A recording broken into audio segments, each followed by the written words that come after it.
آپ ایک پہاڑ پہ تشریف لے گئے، آپ کے ساتھ حضرت ابوبکر صدیق تھے، حضرت عمر تھے، حضرت عثمان تھے رضی اللہ عنہ. تو کہیں کبھی احد پہاڑ پہ اور کبھی کوہ صبیر پہ اور کبھی کوہ ہرا پہ، یہ واقعہ مختلف پہاڑوں پہ پیش آیا. اور ان سب روایتوں میں جو بات آئی وہ یہ کہ وہ پہاڑ فرجف بہم، وہ پہاڑ جھومنے لگے.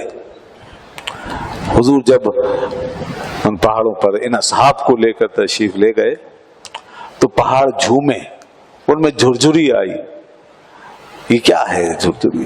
پہاڑ ایک بے جان چیز ہے، کسی کے چڑھنے اترنے سے پہاڑ نہیں ہلتا. مگر یہاں دیکھیے کہ یہاں اس پہاڑ کا اور اس کائنات کا شعور دیکھیں کہ اللہ نے اس کائنات میں یہ شعور رکھا ہے کہ وہ اس کے بندوں کو پہچان سکتی ہے، اس کے بندوں کو پہچانتی ہے، اور پھر ان کا احساس اس کائنات کے اندر پیدا ہوتا ہے، خوشی کا یا غمی کا. اچھے لوگ جب اللہ کی بنائی ہوئی چیزوں سے جڑتے ہیں تو یہ چیزیں خوش ہوتی ہیں. اچھے لوگ کہیں چلتے ہیں، جاتے ہیں، زمین کے جس حصے پہ اپنے پیر رکھ دیتے ہیں تو وہ چیزیں اس کا احساس کر رہی ہوتی ہیں. اور پھر اللہ کے نبی کی کیا بات، اور آپ کے اصحاب دنیا کے بہترین لوگ. تو یہاں تو یہ حال ہوا کہ وہ چیز ظاہر ہو گئی، جیسا کہ متعدد مواقع پہ ایسا ہوا ہے، کئی دفعہ ہوا کہ چیزوں نے اپنے جذبات کا اظہار کر دیا اور انہوں نے باقاعدہ کلام کیا، خوشی کا اظہار کیا. پہاڑ جیسے جھوما، جب وہ جھوما تو پتھر بھی کچھ نیچے گرے. پھر حضور نے اس پر اپنا پیر مارا، فضرب بہ رجلہ، حضور نے اپنے پیر کو مارا اور فرمایا اسبت احد، اسبت اے احد ٹھہر جاؤ، ٹھہر جاؤ. روک دیا اس کو. وہ ہل رہا تھا، جھوم رہا تھا، خوش ہو رہا تھا کہ میرے اوپر آج کیسی کیسی ہستیاں سوار ہیں.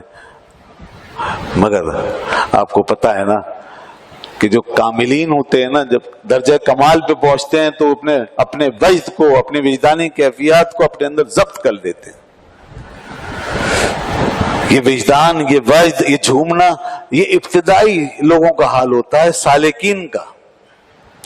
کاملین و واصلین کا حال نہیں ہوتا کہ وہ جھومیں اور اپنے وجد کا اظہار کریں. اور آپ کو پتا ہے کہ انبیاء کرام جو ہیں وہ سب سے کامل لوگ ہیں، سب سے کامل ترین بندے اللہ کے وہ انبیاء کرام ہیں. اس لیے ان پہ وجد طاری نہیں ہوتے تھے، انبیاء پہ وجد نہیں آتے تھے کیونکہ کامل ترین حالت میں تھے. اور اسی طرح صحابہ کرام جو ہیں ان پہ بھی بالعموم وجد نہیں آتے تھے کیونکہ ان کی حالت بھی بہت کامل تھی جو اللہ کے نبی کی صحبت سے ان کو حاصل ہو گئی تھی. پھر صوفیاء کرام جو بعد میں آئے ان میں دو قسم کے لوگ ہوئے. ایک جو درجہ کمال پہ پہنچ گئے، کاملین و واصلین ہو گئے، وہ بھی پھر وجد وغیرہ سے آگے گزر گئے. لیکن دوسرے وہ جو ابتدائی منزلوں میں رہے، سالک بن کر چلے اور اس درجے کو نہیں پہنچ سکے تو ان سے وہ چیز اٹھائی نہیں گئی تو وہ وجدان میں تبدیل ہو گئی. جب کوئی چیز، کسی چیز کا تحمل نہ ہو سکے نا پوری طرح تو پھر اس کا اظہار ہو جاتا ہے. آپ اپنی کیفیات کا بھی جب برداشت نہیں کر پاتے ہیں تو کسی نہ کسی شکل میں اس کا اظہار کرتے ہیں. خوشی ہے تو وہ ایک دم سے اس کا اظہار ہوتا ہے کسی صورت میں، غم ہے تو اس کا اظہار ہوتا ہے. خوشی میں بھی کچھ آوازیں نکلتی ہیں، غم میں بھی کوئی آوازیں نکلتی ہیں. تو یہ اس کا مطلب یہ ہے کہ اندر پورا ضبط نہیں ہوا. اسی طرح ان ہستیوں کا معاملہ ہے کہ جب وہ انوار التجلیات ان پہ وارد ہوتی ہیں تو ابتدائی درجات میں جو لوگ ہوتے ہیں ان سے برداشت نہیں ہوتا، وہ اظہار کر بیٹھتے ہیں، جوش میں آ جاتے ہیں، ان کی زبان سے نعرہ نکل جاتا ہے، وجد آ جاتا ہے، جھومتے ہیں، کیفیت میں آ جاتے ہیں. یہ ابتدائی درجات ہیں سب. مگر اس میں ایک اور طبقہ وہ بھی ہے جو اس زمانے میں تقریباً پایا جاتا ہے. زیادہ تر اب وہی ہے جو ریاکار و مکار ہے, جو اپنے اختیار سے یہ حالت اختیار کرتا ہے. اس کو کوئی ایسا نہیں برداشت کا معاملہ ہوتا, وہ تو جان بوجھ کے دکھانے کے لیے اور ایک شو پیس کے طور پر یہ چیزیں سامنے رکھتے ہیں. ان کی بات نہیں کر رہے ہم, یہ ان سچے لوگوں کے بچ کی بات ہو رہی ہے کہ جن کے گلے پہ چھری بھی چل جائے تو انہیں پتہ نہیں چلتا.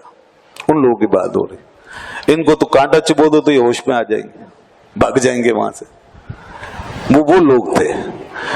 تو بہرحال اس میں یہ دو مقام ہیں, ایک ان سالکین کا جن سے برداشت نہیں ہوتا, تو وہ یہاں سے پتہ چل رہا ہے کہ وہ پہاڑ جو ہلا اور وہ جھوما, تو یہ ابتدائی حال تھا اس کا.